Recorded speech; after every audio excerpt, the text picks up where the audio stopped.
नमस्ते और आप सभी का स्वागत है न्यूज़ नोट्स में।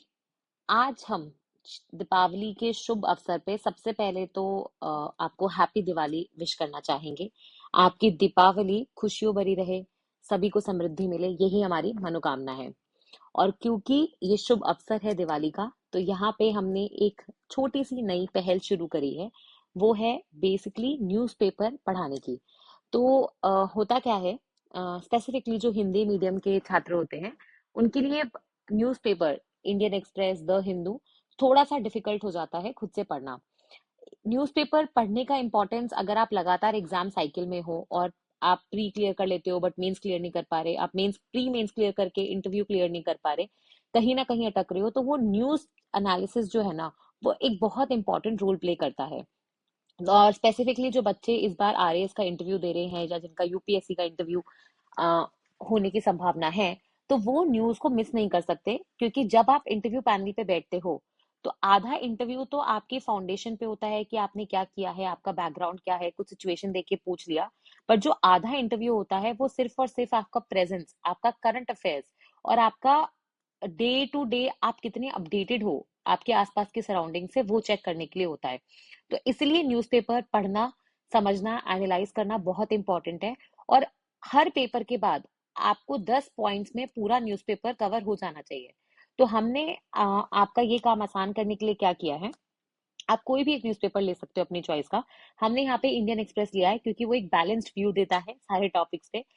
जो बच्चे द हिंदू पढ़ रहे हैं उनको पता है कि हिंदू काफी अच्छा न्यूज़पेपर है, obviously, no doubt.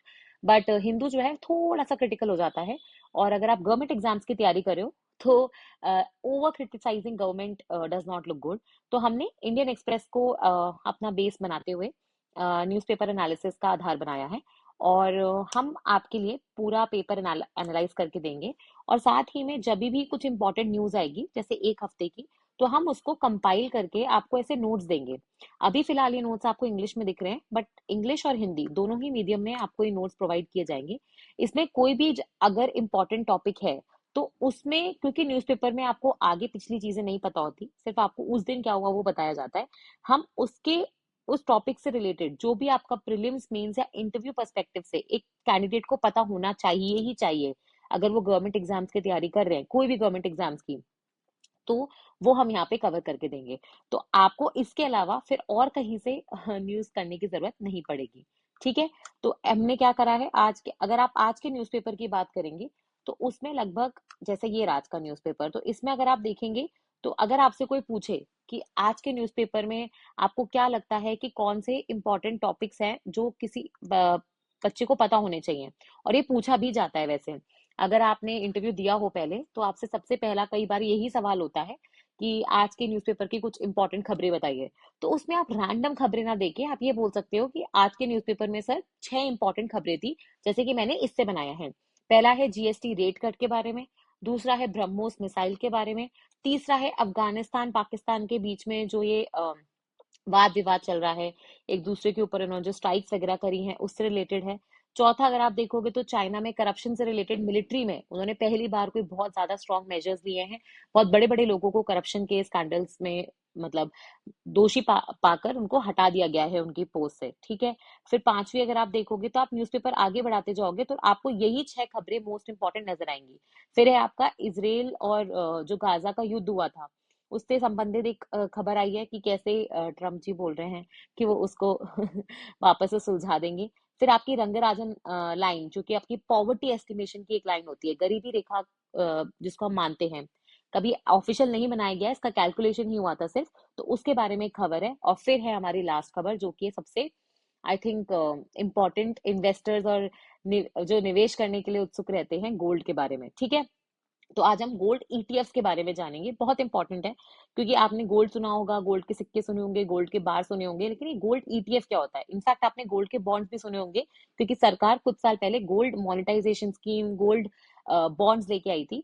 But gold ETF क्या होता है ये आज हम जानेंगे। ठीक है। तो ऐसे करके आपको, आप खुद से करोगे तो हमें और भी खुशी होगी, लेकिन शुरू में आपको बस एक हेल्प देने के लिए, एक हेल्पिंग हैंड समझ लीजिए। तो हम ऐसे एक्सप्रेस को, इंडियन एक्सप्रेस को आपके लिए एनालाइज करेंगे। तो सबसे पहले आइए शुरू करते हैं आज की पहली खबर से, जो है ब्रह्मोस मिसाइल के ऊपर। एक्चुअली लखनऊ में एक यूनिट है, आपको पता होगा कि हमारे इंडिया में दो डिफेंस कॉरिडोर्स हैं, एक है आपका यूपी में और दूसरा है आपका तमिलनाडु में। तो जो अपना डिफेंस कॉरिडोर एक यूपी में बना हुआ है, उस डिफेंस कॉरिडोर में लखनऊ में एक यूनिट है जहां पे ब्रह्मोस मिसाइल्स बनाई जा रही हैं, और उसी यूनिट में एक पहला बैच निकला है मिसाइल्स का। तो उस बड़े ओकेजन में राजनाथ सिंह जी, जो हमारे डिफेंस मिनिस्टर हैं, वो भी वहां मौजूद थे, और उन्होंने मतलब ये कहा था कि अब ब्रह्मोस मिसाइल की रीच इतनी है कि पाकिस्तान जो है उसका कोई भी हिस्सा ब्रह्मोस मिसाइल आसानी से कवर कर लेती है। तो पहले जो हमारी इंडिया की मिसाइल्स थी, वो कहीं ना कहीं पाकिस्तान का ईस्टर्न हिस्सा और सेंट्रल हिस्सा वहां तक पहुंच पाती थी, लेकिन अब हमारी मिसाइल्स आपको पता ही है, इंटर कॉन्टिनेंटल बैलिस्टिक मिसाइल्स भी है हमारे पास, अग्नि वाली, तो वो भी और साथ में ब्रह्मोस भी अब पाकिस्तान के वेस्टर्न छोर तक पहुंच सकती है। अब इसी न्यूज को अगर आप देखोगे तो आगे पेज नंबर 11 पे कंटिन्यू किया गया है। तो एक बार हम इसमें देखते हैं कि इन्होंने पेज नंबर 11 पे भी क्या बताया है।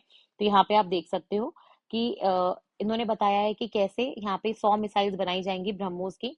और ऐसा कहा जाता है कि देखो, आप ये सोचो कि मैम ब्रह्मोस मिसाइल बनाने में खर्चा बहुत है, लेकिन आप ये सोचो, ये आप इंडिजीनियस कंस्ट्रक्शन कर रहे हो, इंडिजीनियसली डेवलप कर रहे हो। अगर यही चीज आप बाहर से खरीदते, तो अगर जो मिसाइल हम इन हाउस 100 करोड़ में बना सकते हैं, वो बाहर से हमें 400-500 करोड़ में मिलती। तो पहली बात तो हमारी यहाँ बचत हो रही है। दूसरा, जब भी आप कोई चीज खुद के देश में बनाते हो तो आत्मनिर्भरता तो है ही, क्योंकि कल को अगर आपको जरूरत पड़ी तो आप प्रोडक्शन बढ़ा भी सकते हो, घटा भी सकते हो, आप रोजगार जनरेशन करते हो। इसमें बहुत सारी छोटी छोटी इंडस्ट्रीज का भी योगदान होता है, एमएसएमई इंडस्ट्री को बढ़ावा देते हो, प्रोडक्शन बढ़ाते हो, जीडीपी बढ़ता है। ठीक है, साथ में क्योंकि आपने इंडिजिनियसली बनाया है, आप इसको एक्सपोर्ट भी कर सकते हो। तो ब्रह्मोस को लेके आपको पता है कि इंडिया ने बाकी देशों से बात भी करी है कि जैसे फिलीपींस हो गया कि हम उनको एक्सपोर्ट करेंगे ये मिसाइल्स। तो उससे भी आप देखोगे हमारा एक्सपोर्ट करने से जो रेवेन्यू आएगा वो तो आएगा ही, साथ में जब आप कोई भी चीज सेल करोगे तो उस पर जीएसटी लगेगा, तो सरकार को जीएसटी से भी रेवेन्यू आएगा। ठीक है, तो ये सब तो इसके इकोनॉमिक फायदे हो गए कि मतलब आपने एक मिसाइल बनाई, उसके सिर्फ डिफेंस सेक्टर में फायदे नहीं है, उसके सिर्फ सिक्योरिटी में ही फायदे नहीं है कि इंडिया की सिक्योरिटी है और वो सारी चीजें, बट इससे आप देखोगे इकोनॉमिक फायदे भी हैं। ये आपका पैसा आ रहा है, एक्सपोर्ट से पैसा आ रहा है, आपका टैक्सेस में पैसा आ रहा है, ये जो पैसा आएगा उससे सरकार को आगे खर्च करने की क्षमता बढ़ती है, वो स्कूल्स, हॉस्पिटल, सड़कें, इंफ्रास्ट्रक्चर, बहुत सारी चीजें बना सकती है। पैसा ही नहीं होगा तो फिर क्या होगा, सरकार को कर्जा लेके ये सारे काम करने पड़ेंगे जो आगे की जनरेशन के लिए नुकसानदायक है। तो इसलिए कोई भी न्यूज को आपको हर एंगल से समझना है। ठीक है, तो ये तो आपके न्यूज़पेपर में लिखा था, लेकिन एज अ पर्सन जो एक कोई गवर्नमेंट एग्जाम की तैयारी कर रहा है, उसको ब्रह्मोस के बारे में और क्या क्या पता होना चाहिए। देखो, सबसे पहले तो नाम में ही सब कुछ है। हमने क्या करा है यहाँ पे आपका आप ये देखोगे तो हमने BRAHMOS, हमने इस न्यूमोनिक से ही आपको याद करने के लिए एक ट्रिक बताई है। जैसे बी का मतलब हो गया ब्रह्मपुत्र रिवर, ठीक है, और जो कैपिटल एम है, एम का मतलब हो गया मॉस्कोवा। ठीक है, तो ये रशिया और ब्रह्मपुत्र आपको पता है नदी है इंडिया में, तो एक रशिया और इंडिया का ज्वाइंट कोलैबोरेशन है। फिर इसमें जो ये आर है, ये आर बताता है कि ये एक रैमजेट इंजन यूज करता है। ठीक है, आगे जब हम रैमजेट या फिर कोई मिसाइल्स या हम लोग इसरो के बारे में बात करेंगे, वहां पे आप रैमजेट और स्क्रैमजेट, ये दो इंजन के बारे में समझोगे। ठीक है, अभी के लिए क्लास में हमें सिर्फ ये याद रखना है कि ब्रह्मोस मिसाइल में ये जो आर है, आर का मतलब है रैमजेट इंजन। फिर ए का मतलब होता है इसको हवा से, पानी से, जमीन से, कहीं से भी आप इसको लॉन्च कर सकते हो। ठीक है, तो ये कहीं से मतलब एयर टू सरफेस या फिर आप देखोगे एयर टू सी, इसको कैसे भी लॉन्च किया जा सकता है। एच का मतलब है ये हाई स्पीड यानी सुपरसोनिक मिसाइल है। ठीक है, सोनिक का मतलब क्या होता है, कोई भी वस्तु जब स्पीड ऑफ साउंड की स्पीड से चलती है, ठीक है, उतनी ही गति से चलती है, और कोई चीज जब साउंड की गति से ज्यादा तेजी से चलती है तो उसको बोलते हैं सुपरसोनिक। जैसे ये मैक 3 पे चलती है, पर कोई वस्तु अगर मैक 5, अगर उसकी स्पीड मैक 5 से ज्यादा है तो हम उसको बोलते हैं हाइपरसोनिक। तो आपकी ब्रह्मोस मिसाइल कैसी है, सुपरसोनिक। ठीक है, फिर एम का मतलब एक तो मॉस्कोवा हो ही गया, और दूसरा है एम का मतलब कि ये मेक इन इंडिया है। ये कैसी है, मेक इन इंडिया है। ठीक है, और लास्ट में एस का मतलब हो गया कि इसको एक तो हम एक्सपोर्ट करेंगे ओ से, और एस का मतलब हो जाएगा कि ये सर्विस में आ गई थी। हमने इसकी बात करी थी 2001 में, 7 से हम इसको शुरू कर रहे हैं बनाना, और अब ये बन के तैयार भी हो गई है। इसके अलग अलग वेरिएंट्स भी आए हैं, तो यहाँ पे आप इसके बारे में कुछ कुछ जानकारी देख सकते हो। पहला इसको बनाया किसने है, ब्रह्मोस एयर स्पेस ने, जो मैंने आपको बताया एक इंडिया और एक रशिया की एजेंसी के द्वारा ज्वाइंट कोलैबोरेशन है। ठीक है, 2007 में मैंने आपको बता ही दिया था कि इसकी सर्विस हो गई थी इंडिया में। ठीक है, इसकी स्पीड हमने देख ही ली, सुपरसोनिक है, मैक 3 के आसपास इसकी स्पीड रहती है। और अभी तक हमने ब्रह्मोस को न्यूक्लियर डिलीवरी सिस्टम में नहीं लिया है, मतलब ऐसा नहीं कि न्यूक्लियर वेपन डिलीवर कर सकती है, बट ऑन पेपर कहा गया है कि फ्यूचर में हो सकता है न्यूक्लियर वेपन्स, ठीक है, जो अपने परमाणु बम वगैरह होते हैं उनको भी हो सकता है ले जा सके। ठीक है, अगर अपन इसकी टेक्निकल स्पेसिफिकेशंस देखें, जो आप अगर एक्स आर्मी मैन हो, सर्विस मैन हो, तो उनके लिए ज्यादा इंपॉर्टेंट है, क्योंकि इंटरव्यू में ये चीजें उनसे पूछी जा सकती है। ठीक है, जैसे इसका डायमीटर लेंथ, ये लेकिन हम लोगों से नहीं पूछी जाती है, जो नॉर्मली एक आम जनता या आम नागरिक होते हैं। फिर अगर हम इसके वेट की बात करें, तो वेट भी आप देख सकते हो, लगभग 3 टन के आसपास हो जाएगा, 3,000 किलो के आसपास इसका वेट हो जाएगा। और इसके अगर अपन देखें कि इसमें कितने कौन से तरीके का इंजन है, तो हमने बताया था ये आपको कि रैमजेट इंजन है। ठीक है, रैमजेट मतलब क्या होता है, ये हवा में ब्रीथ करने वाले इंजन होते हैं, इनको एयर ब्रीदिंग इंजन बोलते हैं। ठीक है, अगर हम इसके वेरिएंट्स की बात करें, ये मुझे ज्यादा इंपॉर्टेंट लगता है। एक है आपका ब्रह्मोस एनजी, जो अभी न्यूज में भी था, जिसको हम लोग ब्रह्मोस नेक्स्ट जनरेशन बोलते हैं। ये बेसिकली ऐसा समझो कि एक पहला जो ब्रह्मोस आया वो बहुत हैवी था। ठीक है, उसके बाद जो ब्रह्मोस मिसाइल आई है वो थोड़ी सी लाइट है, ठीक है, थोड़ी सी चपटी हुई है, कॉम्पैक्ट है, ताकि उसको इजिली लॉन्च किया जा सके। ठीक है, वैसे एक ब्रह्मोस 2 निकाली जा रही है, उसका हाइपरसोनिक वर्जन। अभी तो स्पीड 3 है, फिर दूसरे वाली की स्पीड 5 से ज्यादा होगी, तो उसका हाइपरसोनिक वर्जन भी निकाला जा रहा है। और एक है ब्रह्मोस आपका एक्सटेंडेड रेंज। अभी की जो ब्रह्मोस है उसकी रेंज है लगभग लगभग 300 किलोमीटर के आसपास। अब हम बोल रहे हैं कि रेंज को बढ़ा के 500-600 किलोमीटर किया जाए, तो वही ब्रह्मोस एक्सटेंडेड रेंज कहलाता है। ठीक है, तो ऐसे करके आप देख सकते हो उसके वेरिएंट्स हैं। अगर आप, ये मैंने आपको पहले बता दिया था कि इंडियन आर्मी में पहली बार 2007 में इसको लाने की ये कोशिश की गई थी। और अगर हम यहाँ पे इसकी बात करें कि इसका स्ट्रैटेजिक सिग्निफिकेंस क्या है इंडिया के लिए, तो मैंने आपको इकोनॉमिक सिग्निफिकेंस बता दिया। ठीक है, मैंने आपको डिफेंस के पर्पस से बता दिया, सिक्योरिटी के पर्पस से बता दिया, साथ में इसकी डिप्लोमेसी बता दिया, इसका मेक इन इंडिया, एक्सपोर्ट्स, उन सबसे रिलेशन बता दिया। तो ऐसे ही आपको अपने मेंस के आंसर लिखने होते हैं। इस बार अगर किसी ने आरएएस मेंस दिया होगा 2024 में हुआ था, तो आपने देखा होगा कि क्वेश्चंस में बहुत सारे इंडिया लेवल के क्वेश्चंस थे, स्पेसिफिकली बजट वगैरह के ऊपर से, और उसमें बहुत स्ट्रेट फॉरवर्ड क्वेश्चंस पूछे थे। तो उसमें आपको वेरिएशन डालना है अपने आंसर में, तभी आपको मार्क्स मिलेंगे। और लिमिटेशंस क्या हो जाएंगी इसकी, ऑब्वियसली, कि इंडिया ने एक एमटीसीआर नाम का एक्सपोर्ट कंट्रोल रेजीम हमने साइन कर रखा है। एक समझ लो एक ट्रीटी है, एक संधि है जो इंडिया ने साइन कर रखी है, जो वेपन्स वगैरह के ऊपर होती है। उसका नाम है MTCR। ठीक है, अब इस संधि के अंदर हमने ये बोला था कि ऐसे जो वेपन्स होते हैं, ठीक है, जो 500 किलो से ज्यादा होते हैं, 300 किलोमीटर से ज्यादा उनकी रेंज होती है, तो उसमें एक स्पेशल परमिशन लगती है एक्सपोर्ट्स वगैरह करने के लिए। तो वो थोड़ा सा हमारे लिए प्रॉब्लम है कि अगर हम इसको बना भी दें, तो एक्सपोर्ट्स वगैरह में रिस्ट्रिक्शंस आ सकते हैं।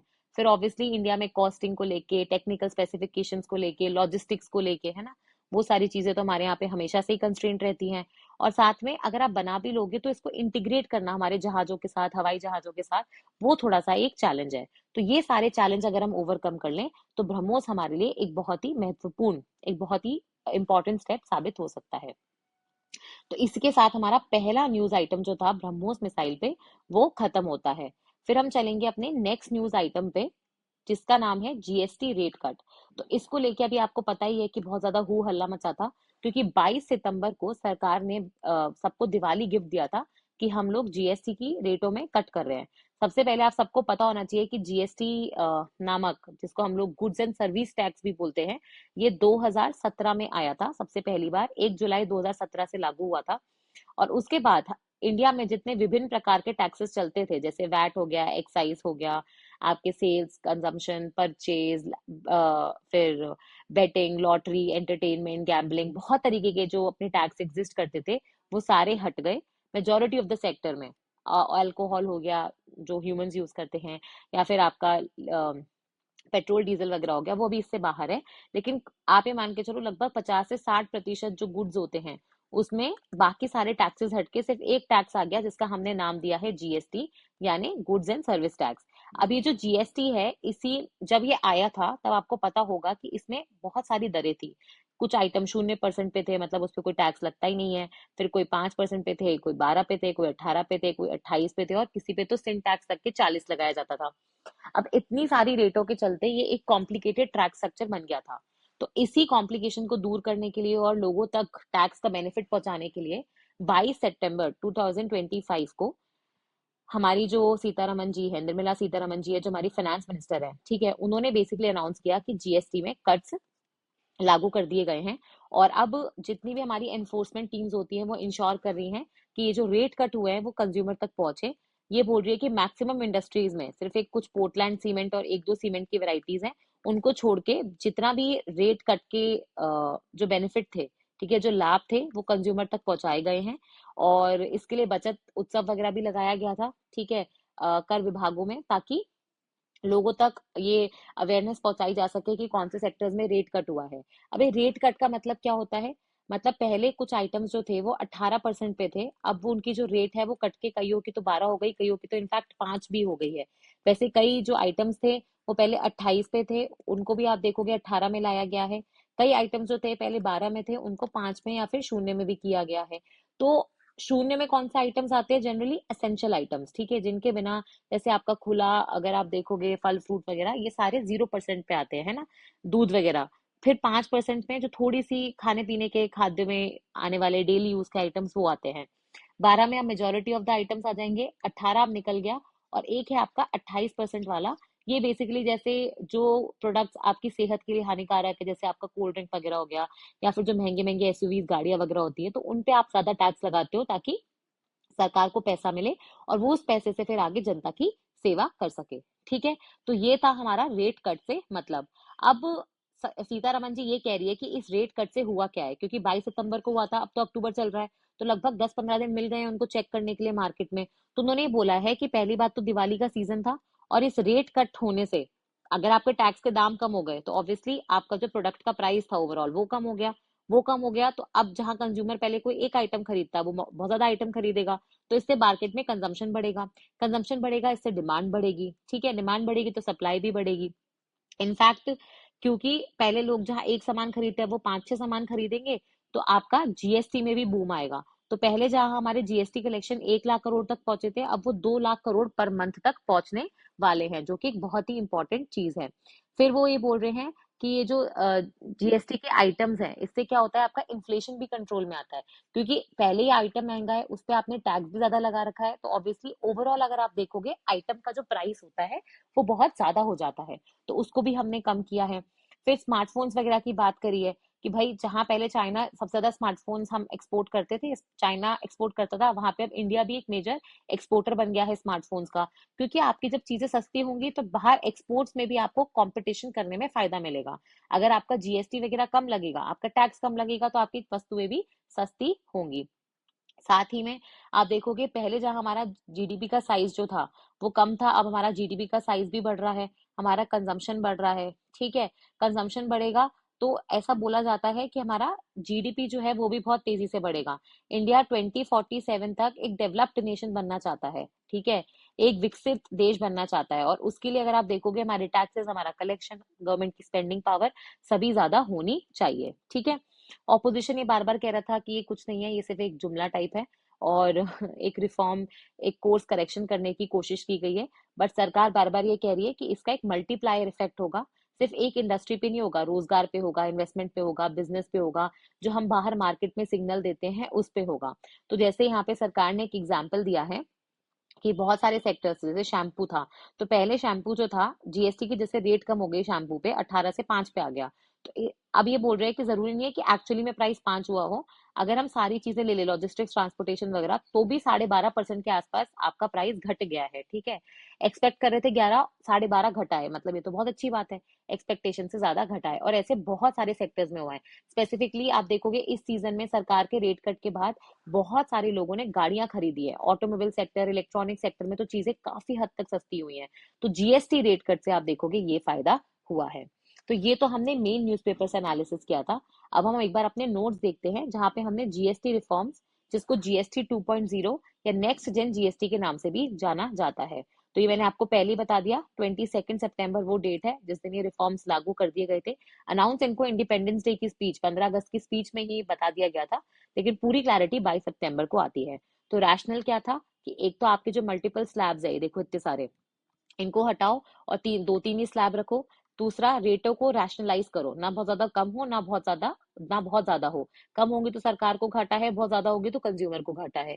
फिर जो टैक्स बर्डन है उसको कम करो, बिजनेस पे भी और कंज्यूमर पे भी। और साथ में देखो, अगर कंप्लायंस की कॉस्ट ज्यादा है तो लोग क्या करेंगे? चोरी। अगर कंप्लायंस करने की कॉस्ट कम है तो लोग चोरी नहीं करेंगे, लोग बोलेंगे ठीक है हम टैक्स ही भर देते हैं। ठीक है, तो इसके अंदर क्या क्या चेंजेस हुए हैं? सबसे पहले तो टैक्स स्लैब्स कम कर दिए गए हैं, वो हमने बता ही दिया। अब जो मेजर आपकी जो टैक्स स्लैब्स है, ठीक है, वो कहीं ना कहीं आप देखोगे 5 और 18 रह गई है, और 40% मैंने आपको बताया ही है।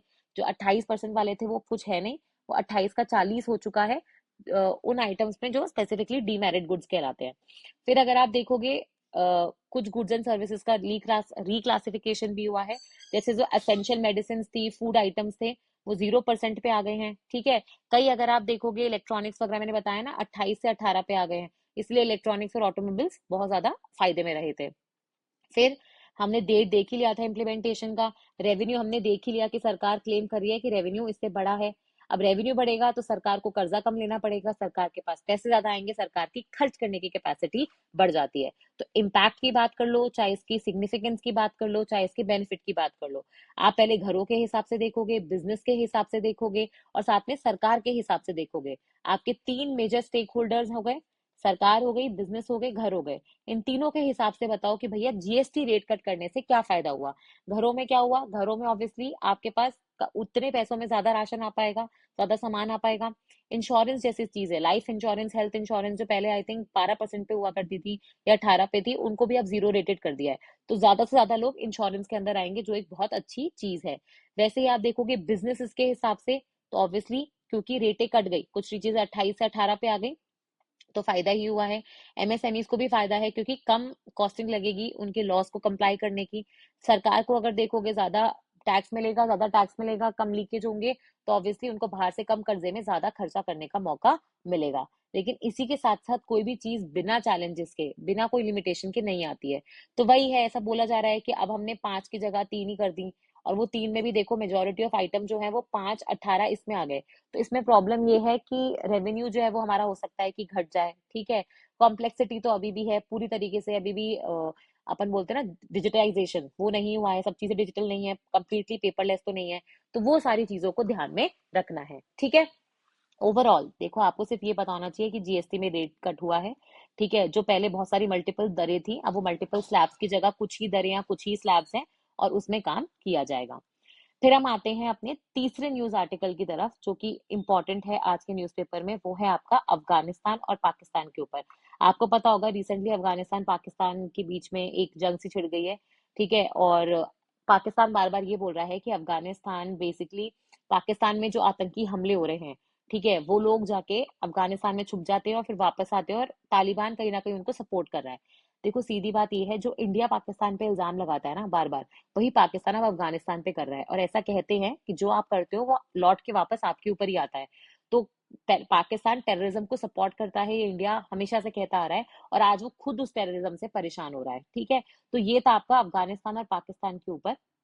अगर आप आगे न्यूज में देखोगे तो आपको दिखेगा, एक मिनट, कि न्यूज में और भी इसके बारे में, पाकिस्तान अफगानिस्तान के बारे में दिया है, लेकिन उतना हमारे लिए सच इम्पोर्टेंट नहीं है अगर हम एग्जाम पर्सपेक्टिव से देखें। आपको सिर्फ बेसिक बेसिक पता होना चाहिए कि अफगानिस्तान और पाकिस्तान को लेके कहा क्या कहा जा रहा है। ठीक है, इसमें और नहीं था, वो एक्चुअली नेक्स्ट डे के न्यूज़पेपर में था। बट इतना ही याद रखना है कि जो देश दूसरों पे आतंकी हमले करने के लिए या हेवेंस प्रोवाइड करने के लिए, सपोर्ट प्रोवाइड करने के लिए थोड़ा सा बदनाम है, आज वो खुद कहीं ना कहीं टेररिज्म से परेशान हो रहा है। ठीक है, फिर इसके बाद जो आपकी नेक्स्ट इंपॉर्टेंट न्यूज आती है वो है, एक मिनट, हाँ, सबसे इंपॉर्टेंट न्यूज है वो है AQI को लेके, जो कि है दिल्ली का पोल्यूशन। देखो, जैसी सर्दियां आती हैं दिल्ली का पोल्यूशन अपने चरम पे पहुंच जाता है, अपनी हाईएस्ट पीक पे पहुंच जाता है। ठीक है, विंटर सीजन कह लो, अभी दिवाली पे पटाखे कह लो, वहां पे इतनी सारी इंडस्ट्रीज, उनसे निकलने वाला धुआं कह लो, इतना सारा कंस्ट्रक्शन, इतना सारा आप देखोगे व्हीकल्स, उससे निकलने वाला पोल्यूशन। ठीक है, उसके अलावा आपको पता है पंजाब हरियाणा में जो पराली जलाई जाती है, स्टबल बर्निंग होती है, वो सारी, ये सारी चीजें मिलके, ठीक है, प्लस एटमॉस्फेयर, कि भाई विंटर आ रहा है तो प्रेशर कंडीशंस कैसी हो जाती है, दाब कैसा हो जाता है, हाई प्रेशर। ठीक है, और हाई प्रेशर में क्या होता है, कोई क्लाउड्स नहीं बनते, कोई डिस्पर्जल नहीं होता, कोई हवा नहीं चलती, जो चीजें जहां है वहीं रह जाती हैं।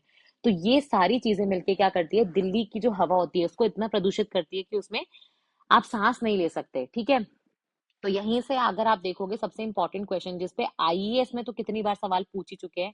इनफैक्ट अगर आपके कोई दोस्त हो जो आईएएस के इंटरव्यू वगैरह में गए हों, और क्योंकि interviews Diwali in winter season में ही होते हैं जनरली, तो उनसे तो बहुत बार ये क्वेश्चन पूछा जाता है AQI को लेके। तो अब हम क्या करेंगे, अब हम जो नेक्स्ट टॉपिक है वो है हमारा AQI यानी एयर क्वालिटी इंडेक्स। पहले तो इसको समझेंगे और फिर हम दिल्ली में एक प्लान लागू होता है जिसको GRAP के नाम से जानते हैं।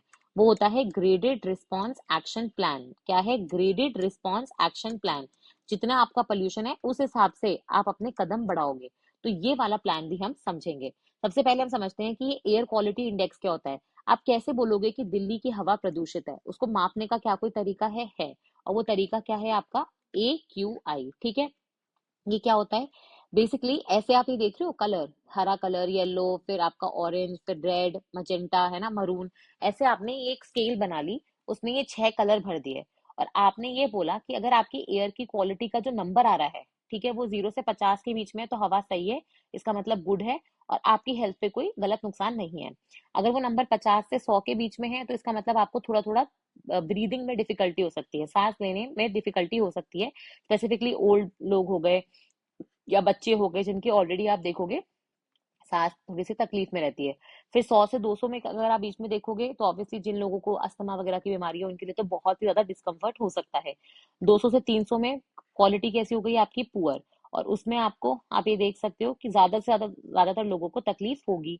300 से 400 के बीच में और ज्यादा खराब हो जाएंगी चीजें, और 400 के ऊपर तो आप मान के चलो जो हेल्दी अच्छे खासे हट्टे कट्टे लोग हैं उनमें भी कोई लंग की बीमारी देखने को मिल सकती है। तो जैसे जैसे आप ऊपर से नीचे की तरफ जाओगे आपकी हवा की क्वालिटी गुड से सीवियरली खराब की तरफ जाती जाती है। ठीक है, तो इसका मतलब अगर आप दिल्ली में देखोगे तो ऐसे ये बहुत कुछ कुछ जगहों पे ऐसे ये पैरामीटर लगा रखा है, ये स्केल लगा रखी है, उसमें नंबर भी आता है और उसमें कलर भी आता है, जिसको देख के आप समझ सकते हो कि भाई हवा कितनी दूषित है।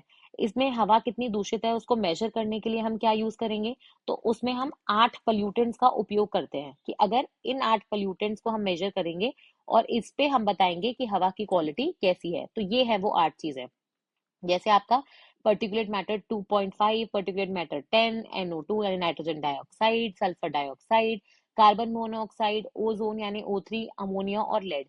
ये 8 चीजें इंपॉर्टेंट है। अगर आपका बैकग्राउंड केमिकल इंजीनियरिंग, केमिस्ट्री या ऐसे कोई सब्जेक्ट्स है तो प्लीज पढ़ लेना, क्योंकि ये डायरेक्टली पूछा जाता है इंटरव्यू में। ठीक है, तो ये 8 पोल्यूटेंट्स है जिनके बेसिस पे आप वो AQI का नंबर निकालते हो। नंबर निकालने के बाद उसमें कलर फिट करते हो और उसके हिसाब से बताते हो कि भाई लोगों को क्या तकलीफ हो सकती है। ठीक है, तो ये तो था कि हम दिल्ली प्रदूषित है या नहीं वो कैसे जानेंगे। अब इसके अलावा सरकार ने और कोई प्रोग्राम चालू करे हैं क्या इस प्रदूषण को कम करने के लिए, तो बहुत सारे प्रोग्राम्स हैं। हमने इनफैक्ट बहुत सारे स्केल्स भी बनाए हैं। हमने एक ये राष्ट्रीय क्लीन एयर प्रोग्राम चालू किया था 2019 में, जिसमें हमारा टारगेट था कि हम ये जो PM 2.5 और 10 है जो हमारी लंग्स में घुस सकते हैं, इनको 40% तक कम करेंगे 2026 तक। ठीक है, आप ये देखोगे हमारे पास एक ये CAAQMS, जिसको continuous ambient air quality monitoring station भी जानते हैं। तो ऐसे हमने 550 स्टेशन बनाए हैं पूरे देश में, और वहां से हम कंटिन्यूअसली जो अपनी हवा होती है उसको मॉनिटर करते हैं और देखते हैं कि अच्छा कितनी प्रदूषित है। ठीक है, अगर हम AQI दिल्ली की बात करें तो देखो दिल्ली में तो 900, 1000 इस लेवल तक भी पहुंच जाता है AQI। ठीक है, बहुत ही सीवियर से भी वेरी सीवियर वाला जो सीन होता है ना, उधर पहुंच जाता है। और रीजंस हमने पहले ही देख लिए थे, पराली का, व्हीकल्स का, ये सारे रीजंस उसके कारण है। अगर आप ये देखोगे, पहले आपने देखा कि प्रदूषित कैसे है, वो पता लगाना है। सरकार इस प्रदूषण को कम करने के लिए मेजर कैसे करेगी, हमने स्टेशन बनाए हैं, हमने क्लीन एयर प्रोग्राम वगैरह चलाया है, वो देखा। अब तीसरी चीज आती है कि सरकार इसको कम करने के लिए दिल्ली में स्पेसिफिकली क्या कर रही है, तो वहां पे हमने ये GRAP यानी ग्रेडेड रिस्पॉन्स एक्शन प्लान चलाया है। इसमें क्या होता है बेसिकली, जैसा जैसा आपका नंबर होता है उस नंबर के हिसाब से आप बताते हो। जैसे ये रहा, अगर आपका AQI का नंबर 200 से 300 के बीच में है, मतलब आपकी पुअर कैटेगरी हो गई। इसमें इसमें कैटेगरी अलग है और यहाँ जो AQI में कैटेगरी पड़ी थी वो अलग है। तो यहाँ पे अगर आपकी कैटेगरी 200 से 300 है, इसका मतलब आप पुअर कैटेगरी में हो। तो यहाँ पे क्या करेंगे दिल्ली में, आपके जो भी कंस्ट्रक्शन साइट्स थी वहां पे काम बंद हो जाएगा। जो वेस्ट की ओपन बर्निंग होती है कि आपने कचरे के ढेर में आग लगा दी, वो कम्प्लीटली बंद हो जाएगी। ठीक है, ये जो सड़कें क्लीन होती है ना, आके झाड़ू वगैरह लग रही है, वो हट जाएगी। उल्टा सड़कों पे पानी छिड़काया जाएगा ताकि जो कोई भी डस्ट है वो उस पर ही सेटल हो जाए। ठीक है, स्टेज 2 मतलब अगर आप आपकी जो क्वालिटी है एयर की, AQI जो है वो 300 से 400 के बीच में है, तो अब आपकी क्वालिटी और खराब होगी हवा की। तो वहां पे आप क्या करोगे, सारे जनरेटर्स को बंद करवा दोगे, पार्किंग की फीस लगाओगे ताकि लोग कम से कम गाड़ी लेके आए, ठीक है, पब्लिक ट्रांसपोर्टेशन पे ज्यादा जोर दोगे। फिर आता है स्टेज 3, जब आपकी क्वालिटी और खराब हो गई, सीवियर पे पहुंच गए 400 से 500 के बीच, 450 के बीच में, तो यहाँ पे तो हर तरीके का कंस्ट्रक्शन या बिल्डिंग्स को जो गिराया जाता है वो सारा डिमोलिशन वो सब बंद कर दिया जाएगा। ये जो अपने भाटे बनते हैं, जो अपनी ईंटें बनती है, वो ब्रिक किल्न्स को बंद कर दिया जाएगा। आपकी सिर्फ सीएनजी के व्हीकल्स चलेंगे, ऑड इवन स्कीम वगैरह जो आ जाती है ना, वो सारी चीजें चालू हो जाती है। स्टेज 4 में वही है, 450 में ऑड इवन स्कीम चालू हो जाएगी, वर्क फ्रॉम होम कंसिडर किया जाएगा, कलेक्टर स्कूल की छुट्टी कर देगा क्योंकि बच्चों को तकलीफ होती है सांस लेने में, ठीक है। तो ये था आपका पहले तो AQI, और फिर उससे संबंधित आपका ग्रेडेड रिस्पॉन्स एक्शन प्लान कि सरकार दिल्ली में पोल्यूशन कम करने के लिए क्या करती है। अभी आपको क्यों पढ़ाया जा रहा है, ऑब्वियसली क्योंकि दिल्ली का AQI खराब हो रहा है, वो तो है ही। साथ में आप देखोगे कि जो GRAP है अब वो प्रीएम्प्टिव मोड पे चलता है, मतलब जैसे ही आपका AQI एक लेवल पे पहुंचेगा ऑटोमेटिकली GRAP आ जाएगा। पहले क्या होता था, सरकार बोलती थी कि हाँ ये आएगा, अब ऑटोमेटिक मोड पे वो अपने आप ही लागू हो जाता है, ठीक है। और ये याद रखना कि ऑलरेडी 2025 में हम लोग स्टेज 1 तक पहुंच चुके हैं, और ऐसा कहते हैं कि जब तक दिसंबर आएगा ना हम स्टेज 4 पे पहुंच जाएंगे। तो हमें ये इस बार कंट्रोल करने की कोशिश करनी है, ठीक है। तो इसके साथ आपका एक बहुत इम्पोर्टेंट जो आर्टिकल था, चौथा आर्टिकल, वो खत्म होता है। फिर एक यहाँ पे ना छोटा सा आर्टिकल दिया है, अगर आप देखोगे ब्लैक बक्स के बारे में, कि कैसे छत्तीसगढ़ की स्टेट ने एक बहुत अच्छा काम किया है। उनकी एक सेंचुरी थी यहाँ पे बरनावापारा, ठीक है, वहां पे 50 साल पहले ये ब्लैक बग्स, ठीक है, वो पाए जाते थे। और ये एक एंटेलोप होता है जैसे आप देख सकते हो। और ये फिर एक्सटिंक्ट, मतलब लोकली फिर ये पूरा तरीके से खत्म हो गया था। क्यों? क्योंकि ये घास के मैदानों में रहते हैं तो वो मैदान खत्म होने लग गए। फिर ये जो मैदान थे उनका इंडस्ट्रियलाइजेशन, वहां पे खेती बाड़ी वो सब करी जाने लग गई, इनकी पोचिंग वगैरह भी होने लग गई। तो बहुत सारे कारणों की वजह से ये यहाँ से जा चुके थे। अब क्योंकि सरकार ने एफर्ट्स लिए हैं, उस वजह से ये वापस कहीं ना कहीं आए हैं, और अब इनका अच्छी खासी संख्या है। और ऐसा बोला जा रहा है कि इससे इंस्पायर होके अब सरकार बाकी जो अपने जीव जंतु हैं उनका भी संरक्षण करेगी, ठीक है। तो ये तो था आपके ब्लैक बक्स के ऊपर। अब एक आपका ये छोटा सा आर्टिकल है, ये अभी इसके बारे में ज्यादा कुछ नहीं आया है, तो आज हम इतना नहीं पढ़ेंगे, लेकिन इतना समझेंगे कि जो जम्मू कश्मीर के अभी करंट चीफ मिनिस्टर है उमार अब्दुल्ला जी, वो ये बोल रहे हैं कि वो भी एक केस करने में इंटरेस्टेड हैं सेंटर के खिलाफ। क्योंकि सेंटर ने ये बोला था कि अभी हम जम्मू कश्मीर को यूटी बना रहे हैं, बट उसको जल्दी ही एक स्टेट का दर्जा दिया जाएगा, और वो स्टेट का दर्जा अभी तक नहीं दिया गया है। सुप्रीम कोर्ट ने भी बहुत सारे पुराने डिसीजंस में सेंटर को बार बार ये बोला है कि आप कंसिडर कीजिए कि कैसे जम्मू कश्मीर को जल्दी से जल्दी एक स्टेट बनाया जाए, ठीक है, एक यूटी से। तो उसको लेके आप देखोगे उन्होंने बोला है कि हम कुछ कुछ करेंगे, लेकिन वो अभी के लिए इंपॉर्टेंट नहीं है। अगर इस पर और कोई न्यूज आएगी तो हम आगे जरूर कवर करेंगे। फिर एक छोटी सी न्यूज थी, आपको पता है कि ऑल ओवर द वर्ल्ड कहीं ना कहीं इंडियंस के ऊपर एक बोलते हैं ना अटैक्स हो रहे हैं, एक एंटी इंडिया प्रोटेस्ट चल रहे हैं, ऑस्ट्रेलिया में भी हो रहा था। तो ऑस्ट्रेलिया की अभी एक पहली एक मिनिस्टर हैं मल्टी कल्चरल अफेयर्स की, NALI, है ना, एक नया डिपार्टमेंट बनाया वहां पे, मल्टी कल्चरल डिपार्टमेंट, ठीक है। और इस डिपार्टमेंट का काम ही यही है कि जो माइनॉरिटीज होते हैं, जो बाहर के लोग होते हैं, उनकी सुरक्षा और सेफ्टी के बारे में सोचना। तो उन्होंने बोला है कि नहीं, ऑस्ट्रेलिया की सरकार भी अब कुछ कदम लेगी ताकि ऐसे प्रोटेस्ट वगैरह ना हो, कोई भी जो ऑस्ट्रेलिया में रहे वो सेफ और सुरक्षित रहे, ठीक है। फिर आते हैं हम एडिटोरियल्स पे। देखो एडिटोरियल्स जो होते हैं, याद रखना ये मतलब बहुत लोगों से पूछा हुआ सवाल है। कि पहला बात तो होता है कि क्या आप न्यूज़पेपर पढ़ते हो, तो ऑब्वियसली जो पढ़ता है या नहीं पढ़ता है, सभी लोग बोलते हैं कि हाँ हम पढ़ते हैं। अब चेक करने का तरीका क्या है, आपसे पूछेंगे आप कौन सा न्यूज़पेपर पढ़ते हो। आपने सपोज बोला कि हाँ ठीक है मैं कुछ भी बोल देता हूँ, आपने बोला मैं इंडियन एक्सप्रेस पढ़ता हूँ या पढ़ती हूँ। आपसे जो नेक्स्ट सवाल होता है वो ये होता है कि ठीक है वहां पे कोई भी आप एडिटोरियल का पेज तो पढ़ते ही होगे, तो उसमें कोई फेमस 2-3 एडिटर्स के नाम बता दो जो रेगुलरली उस इंडियन एक्सप्रेस पेपर में एडिटोरियल लिखते हैं। यहाँ पे पकड़े जाते हो आप झूठ में, ठीक है। इसलिए बोलते हैं कि इंटरव्यू में झूठ नहीं बोलना चाहिए। जो आता है साफ साफ बोलो, नहीं आता तो मना कर दो कि सर हमें नहीं आता, या फिर हम पढ़ते नहीं है, या फिर हम इतना एडिटोरियल नहीं पढ़ते, हम एक से बेसिक न्यूज पढ़ते हैं। झूठ मत बोलो, ठीक है। तो इसलिए इससे अब एक चीज अच्छी होगी कि आप क्योंकि हमारे साथ न्यूज़पेपर पढ़ रहे हो, तो मैं जो भी आर्टिकल कवर करूंगी जो मुझे इंपॉर्टेंट लगता है उसमें एडिटर का नाम जरूर बताऊंगी ताकि आप उसको मेंशन कर सको। तो ये जो एडिटोरियल का पीस है, ये पी चिदम्बरम साहब जो हमारे कांग्रेस की सरकार में फाइनेंस मिनिस्टर भी रहे हैं, जैसे इस वक्त निर्मला सीतारमन जी हैं, उन्होंने लिखा है।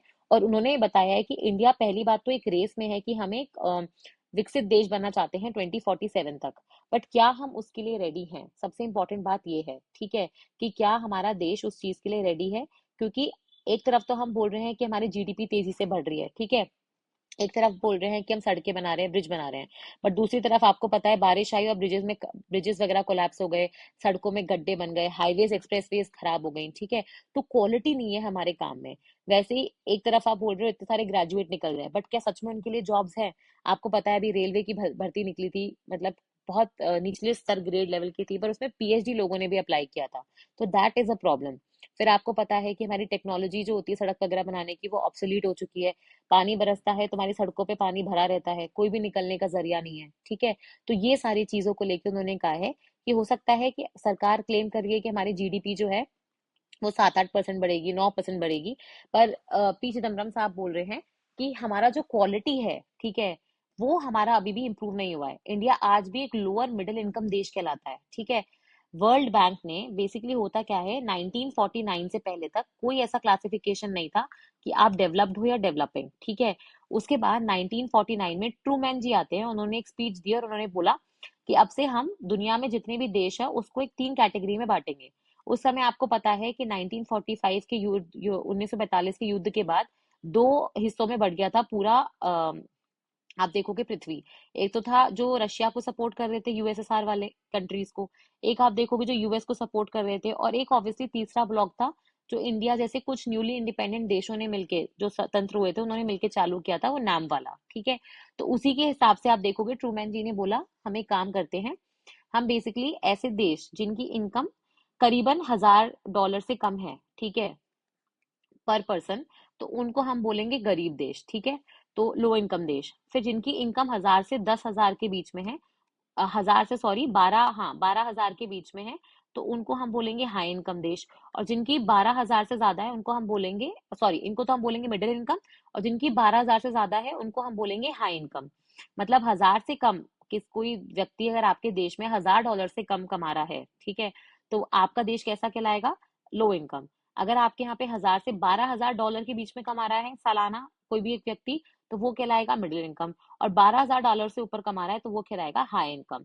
अब इंडिया इसमें कहाँ आता है? चाइना और इंडिया दोनों ही इस कैटेगरी में है, पर चाइना में लगभग $10,000 कमा रहा है एक व्यक्ति, और इंडिया में लगभग $2,000 ही कमा रहा है, ठीक है, $2,600 $2,000, तो काफी कम है।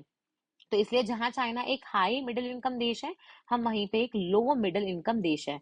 हम उस कैटेगरी में आते हैं जिस कैटेगरी में पाकिस्तान अपना, है ना, मिस्र हो गया, यानी इजिप्ट हो गया आपका, फिलीपींस हो गया, वियतनाम हो गया, ये सारे देश आते हैं। तो कहाँ इंडिया और कहाँ आप देखोगे छोटे छोटे देश, लेकिन इनकम के मामले में हम उनके बराबर ही आते हैं। वैसे अगर हम बेरोजगारी की बात करें, तो यहाँ पे ये बता रहे हैं कि बेरोजगारी की अगर आप बात करते हो, तो वैसे तो सरकार बोलती है कि बेरोजगारी 3.2% है, जो कि बहुत कम सुनने में लगती है, लेकिन वो बोल रहे हैं कि अगर आप सिर्फ यूथ का, है ना, यूथ का अनएम्प्लॉयमेंट देखो कि हमारे यहाँ पे कितने जो यंग लोग हैं वो बेरोजगार है, तो वो रेट जो है 45% तक पहुंच जाती है, ठीक है। इसमें से भी कितने बच्चे ऐसे हैं जो एजुकेटेड है, जिनके पास डिग्री है और वो अनएम्प्लॉयड है, वो नंबर और भी हाई है। तो ये आप देखोगे बहुत खराब है और इस पे हमें काम करने की जरूरत है।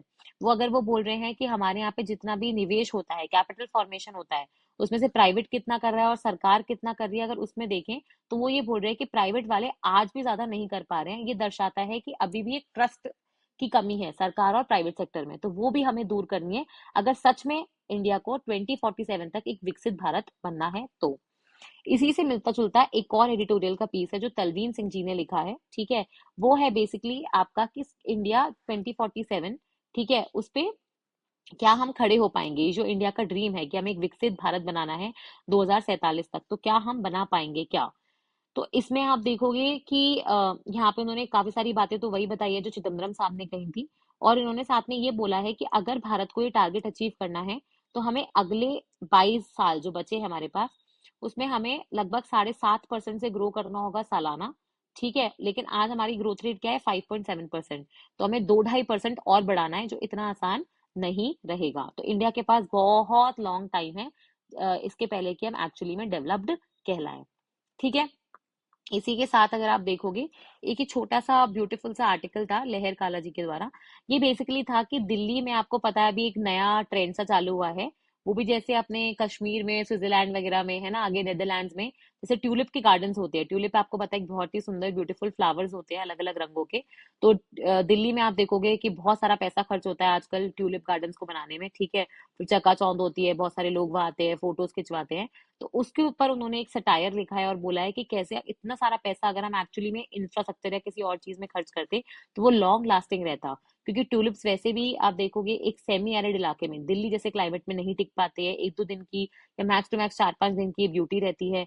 और एक्सोटिक स्पीशीज हैं वहां के, आप देखोगे मदर नेचर से मैच भी नहीं करते। आप घरों में भी जब पौधे उगाते हो तो आप इस हिसाब से उगाते हो कि भाई आपके क्लाइमेट में है ना कौन से पौधे उग पाएंगे, तो फिर क्यों हम दिल्ली में ट्यूलिप उगा रहे हैं। तो मतलब ये एक तरीके से आप ये देख सकते हो कि भाई वो क्या कहने की कोशिश कर रही है, और उसी एंगल में इसको लेना है, ठीक है, ज्यादा दिमाग इसमें नहीं लगाना है। ओके। और जो ये तलवीन सिंह जी थी, उन्होंने एक और चीज कही थी इंपॉर्टेंट, अगर हम भारत की बात करते हैं। उन्होंने ये कहा था कि हमारे यहाँ पे जो चीजें प्राइवेट होनी चाहिए थी वो तो पब्लिक है, और जो चीजें पब्लिक होनी चाहिए थी वो प्राइवेट है। आज भी आप देखोगे वो ये बोल रहे हैं कि हमारा जो ब्यूरोक्रेसी का साइज है वो इतना बड़ा है, चीजें हर्डल बन जाती है, प्रोजेक्ट चालू करना आसान नहीं है। तो वो हमें कहीं ना कहीं उस पर देखने की जरूरत है। सरकार को अपना जो बर्डन है वो भी कम करने की जरूरत है। सरकार, आपको पता है कि गवर्नमेंट जो लोग होते हैं, जो गवर्नमेंट में काम करते हैं, उनको बहुत सुख सुविधाएं देती है। तो वो यही बोल रहे हैं कि ये सुख सुविधाएं क्या हम प्राइवेट सेक्टर की तरह इस चीज को इमेजिन नहीं कर सकते। दूसरी चीज है कि हमें सरकारी अस्पतालों और स्कूल्स जो होते हैं उनको और बेहतर बनाने की जरूरत है, ठीक है।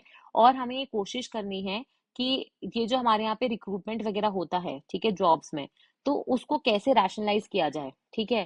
ज्यादा देन कि सरकार एक मेजर एम्प्लॉयमेंट क्रिएटर बने, आपको लोगों को इक्विप करना है ताकि वो ज्यादा से ज्यादा नौकरियां खुद बनाए। एक बिजनेसमैन के पर्सपेक्टिव से सोचना चाहिए, ठीक है।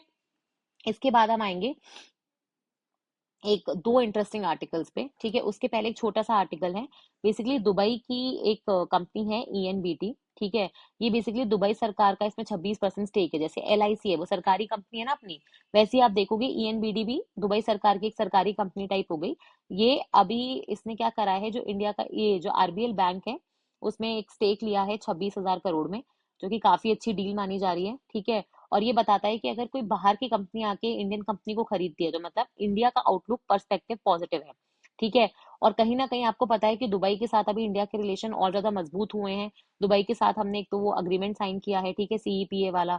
दूसरा आपको पता है कि दुबई में इंडिया का बहुत सारा निवेश भी होने वाला है, इंक्लूडिंग वहाँ के न्यूक्लियर पावर रिएक्टर में। तीसरा, इंडिया और दुबई दोनों भी वो आईएमईसी, जिसको हम लोग इंडिया है ना middle east Europe economic corridor की बात करते हैं, तो उसमें भी आप देखोगे दोनों ही कंट्रीज हिस्सा ले रही हैं। तो उस पर्सपेक्टिव से आप देखोगे तो ये डील एक काफी इंपॉर्टेंट स्टेप नजर आती है। फिर हम आते हैं आज के नेक्स्ट वेरी इंपॉर्टेंट, आप बोलोगे आर्टिकल के ऊपर, जो है रंगराजन लाइन के बारे में, ठीक है। ये रंगराजन लाइन क्या है, इकोनॉमी सेक्शन के अंदर पढ़ रहे हैं हम, ये एडिटोरियल्स हमारे खत्म हो गए हैं। अब हम रंगराजन लाइन के बारे में जानेंगे, और सबसे पहले गरीबी रेखा क्या होती है उसको समझेंगे। देखो, आपको ये पता है कि आप किसी को कैसे बोलोगे कि भाई तो ये गरीबी रेखा के नीचे आता है या ये गरीब है। तो उसको मापने के लिए जो हम रेखा यूज करते हैं, जो लाइन यूज करते हैं, कि इससे अगर कोई कम कमाता है तो हम उसको गरीब मान लेंगे, वो होती है आपकी पॉवर्टी लाइन यानी गरीबी रेखा। और जो लोग इसके नीचे रहते हैं उनको बीपी यानी बिलो पॉवर्टी लाइन कहा जाता है। अब नापने के दो तरीके हैं, या तो आप देखो वो कमा कितना रहा है या फिर वो खर्च कितना कर रहा है, ठीक है। लोग अपनी कमाई को छुपाते हैं, तो इसलिए आप देखोगे इंडिया में कमाई को हम लोग एक मापदंड ना यूज करके हम खर्चे को एक मापदंड बनाते हैं, क्योंकि खर्चा इंसान हमेशा सही सही बताता है, ठीक है। तो इसी को लेके आप देखोगे अभी तक बहुत सारी समितियां कमिटीज बनी हैं। सबसे पहले 1979 में अलग कमेटी बनी थी, जिन्होंने बोला था कि एक गांव में रहने वाला व्यक्ति और एक शहर में रहने वाला व्यक्ति कितना कैलोरी इनटेक करता है, कितना उसको खाना चाहिए अपना डेली जीवन व्यापन करने के लिए।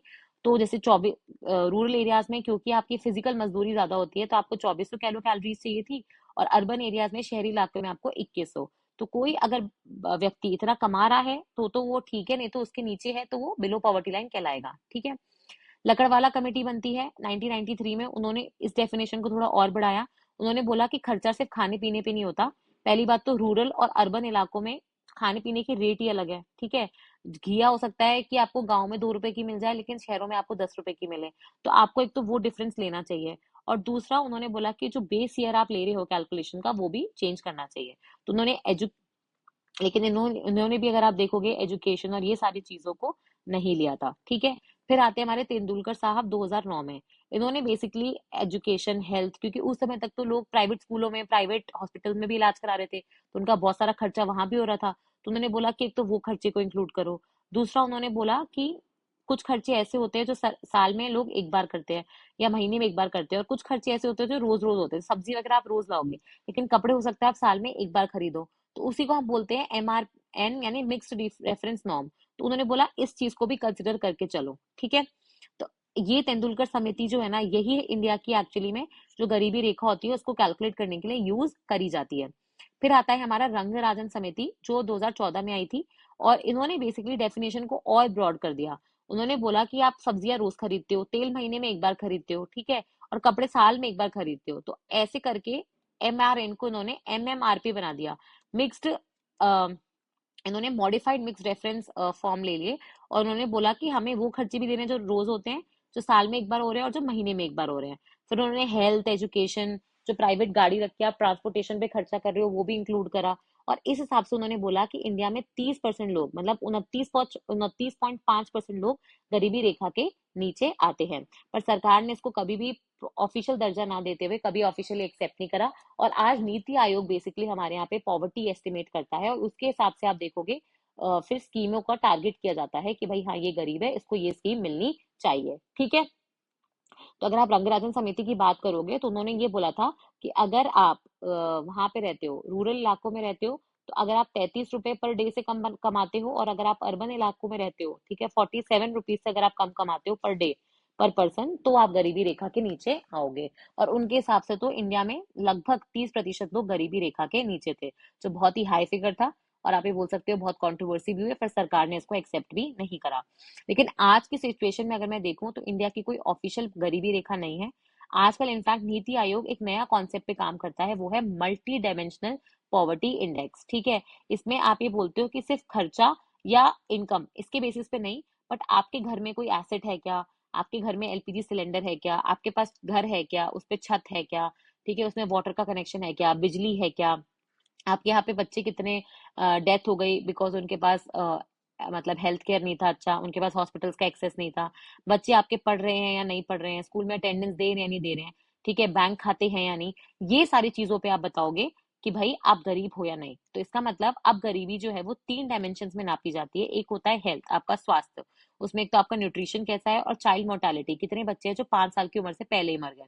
फिर एजुकेशन, कि आपने कितने साल स्कूल अटेंड किया और आपके स्कूल में अटेंडेंस कितनी थी, भाई पता है ना आपको, फर्जी अटेंडेंस वगैरह भी चलती है। और तीसरा है आपका स्टैंडर्ड ऑफ लिविंग, कि आपके पास भाई घर में टॉयलेट की व्यवस्था है क्या, अच्छा साफ सुथरा पानी है, बिजली है, घर है या नहीं है, कुछ और एसेट्स है क्या, स्कूटर वगैरह, कुकिंग फ्यूल, LPG सिलेंडर वगैरह है या नहीं है, ठीक है।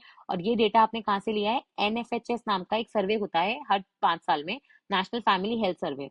तो वहां से हमने ये डेटा लिया है, और उसके हिसाब से उन्होंने बोला है कि इंडिया में जो गरीबी है, जो 24.5% के आसपास थी 2015 में, आज 10 साल बाद लगभग 11.5% ही रह गई है। और हमने लगभग 13.5 करोड़ लोगों को इन 10-15 सालों में पॉवर्टी से बाहर निकाला है, जो एक बहुत बड़ी चीज है, ठीक है।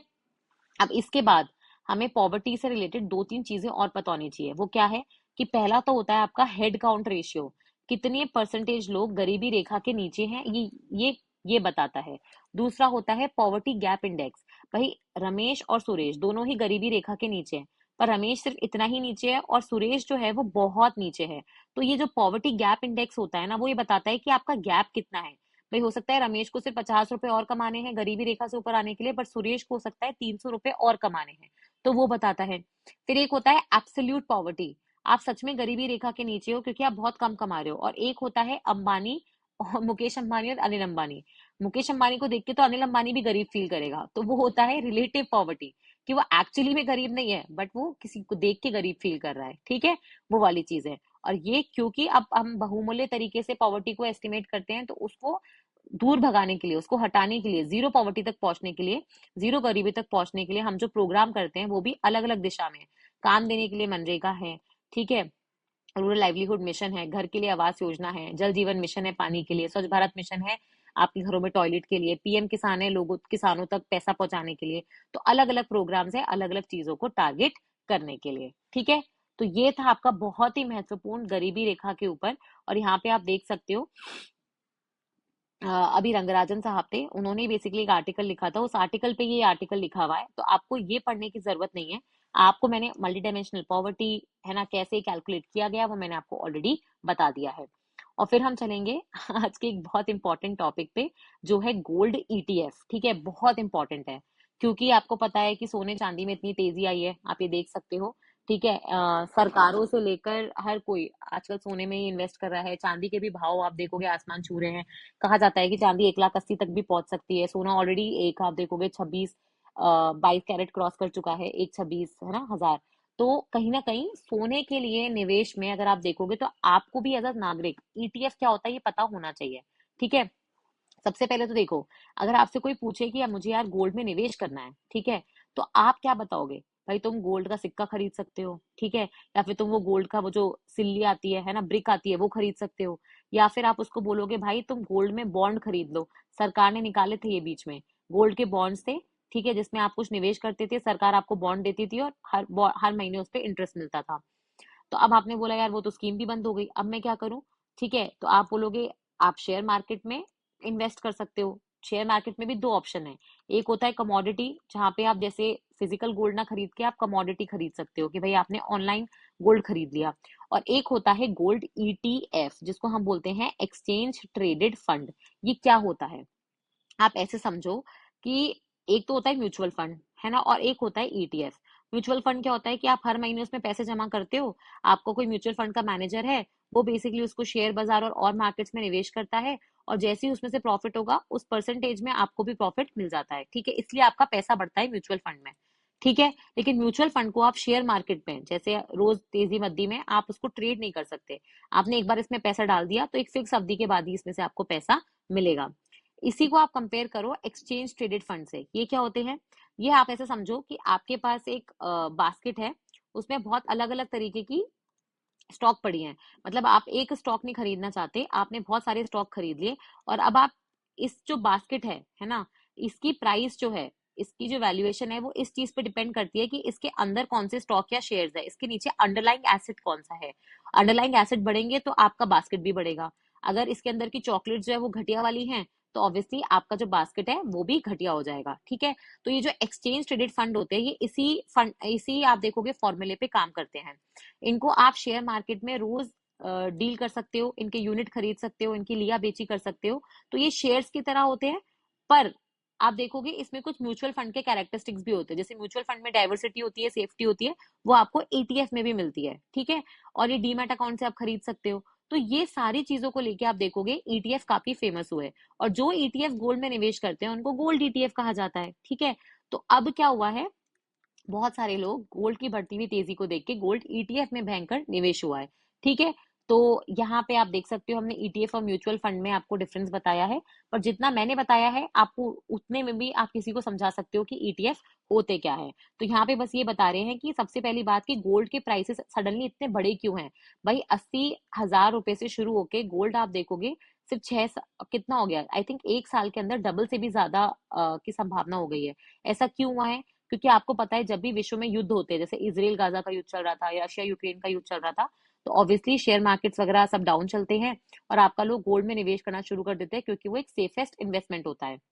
दूसरी तरफ आप देखोगे कि जियो पॉलिटिकल टेंशन तो चल ही रही थी, पर साथ में ये जो सेंट्रल बैंक्स होती हैं देशों की, उन्होंने भी गोल्ड खरीदना चालू करा, क्योंकि पता नहीं ना कल यूएस सैंक्शन लगा दे, फिर कहाँ से लाएंगे पैसे, डॉलर ही नहीं रहेंगे। तो इसलिए गोल्ड का निवेश सबसे बेस्ट निवेश रहता है। फिर तीसरा अगर आप देखोगे कि जो ये अपना लोगों ने भी बोला कि भाई हम पोर्टफोलियो डाइवर्सिफाई करेंगे। हम भी बेसिकली क्योंकि मार्केट डाउन जा रहा है और गोल्ड में प्राइसेस अप जा रहे हैं, तो अब सारे निवेशक गोल्ड की तरफ शिफ्ट होने लग गए, तो वो भी एक चीज हो गई। दूसरा, लोगों को ऐसा लग रहा है कि भाई यूएस जो है उसका जो जैसा अपना आरबीआई होता है, यूएस में फेड रिजर्व होता है, फेडरल रिजर्व, वहां का जो सेंट्रल बैंक होता है, लोग बोल रहे हैं कि वो हो सकता है कि अपनी जो दरें हैं वो कम कर देगा। वो दरें कम करेगा तो निवेशकों को कम इंटरेस्ट मिलेगा, तो ऑब्वियसली इससे तो बेटर है कि हम गोल्ड में ही इन्वेस्ट कर लें। तो बहुत सारे कारण है जिसकी वजह से अभी आप देखोगे गोल्ड के जो दाम है वो एकदम आसमान छू रहे हैं। ठीक है, और गोल्ड के ईटीएफ एक बहुत ही सेफ ऑप्शन बन चुके हैं, क्योंकि इसमें इतनी ज्यादा वॉलेटिलिटी भी नहीं रहती है। और सरकार ने साथ में ईटीएफ में अगर आप इन्वेस्ट करते हो, निवेश करते हो, तो बोला है कि अगर आप इसको 1 साल तक रखोगे तो इसके ऊपर फिर long term capital gain tax लगता है। देखो, सबसे पहली बात कि कैपिटल गेन टैक्स होता क्या है। आपने सपोज करो एक शेयर खरीदा, है ना, 1 रुपए का, आज वो शेयर जो है वो 12 रुपए का हो गया। तो सरकार ये मान रही है कि आपको इसमें फायदा हुआ है। ये जो फायदा होता है इसी को अपन बोलते हैं ना गेन और लॉस, तो उसी को गेन बोलते हैं। और क्योंकि आपको ये कोई कैपिटल में हुआ है तो इसको कैपिटल गेन बोलते हैं। अब कई बार क्या होता है, आपका निवेश 1 साल से कम का होता है तो इसको तो हम बोलते हैं शॉर्ट टर्म वाला। और कभी कभार आपका निवेश होता है 1 साल से ऊपर तो उसको हम बोलते हैं लॉन्ग टर्म। शॉर्ट टर्म के ऊपर आप देखोगे आपका टैक्स ज्यादा लगता है, लॉन्ग टर्म के ऊपर कम लगता है। ठीक है, तो अगर आपने जमीन ली और तुरंत आपने उसको बेच दी, तो लोग बोलते हैं कि बेचने के तुरंत 1 साल के अंदर अंदर ही दूसरी जमीन खरीद लो, नहीं तो आपको टैक्स लग जाएगा कैपिटल गेन्स का। ठीक है, तो ये कैपिटल गेन्स टैक्स वही होता है। तो अब इसमें क्या बोला है कि ईटीएफ के ऊपर आपका long term capital gains tax लगेगा अगर आपने उसको 1 साल से ऊपर तक रखा है। ठीक है, तो इस वजह से भी आप देखोगे ईटीएफ में निवेश एक पॉजिटिव निवेश माना जा रहा है। ओके, तो इसी के साथ हमारा जितना भी न्यूज़पेपर में इतने इंपॉर्टेंट टॉपिक्स थे, थोड़े डिफिकल्ट भी थे, है ना, और कहीं ना कहीं आप देखोगे पूरा पेपर हमने कवर किया है, हमने कोई भी इंपॉर्टेंट न्यूज़ नहीं छोड़ी है। बस एक चीज जो मुझे बतानी थी वो अभी की नहीं है, बहुत पुरानी हो चुकी है अब, कि वो ये है कि ये जो राफा बॉर्डर है, जो आप मिस्र से गाजा जाने के लिए, ठीक है, क्रॉसिंग है, इनफैक्ट ओनली क्रॉसिंग है जहां से आप गाजा से इजिप्ट जा सकते हो, उसको फिर से खोल दिया गया है ना। और अब वहां पे लोग आ जा सकते हैं, वहां से सामान भी आ जा सकता है और लोग आसानी से अपना लाइफ वहां पे जीवन जी सकते हैं। ठीक है, तो इसी के साथ हम होप कर रहे हैं कि आपको ये न्यूज़पेपर एनालिसिस पसंद आया होगा और हम फिर से मिलेंगे। Thank you.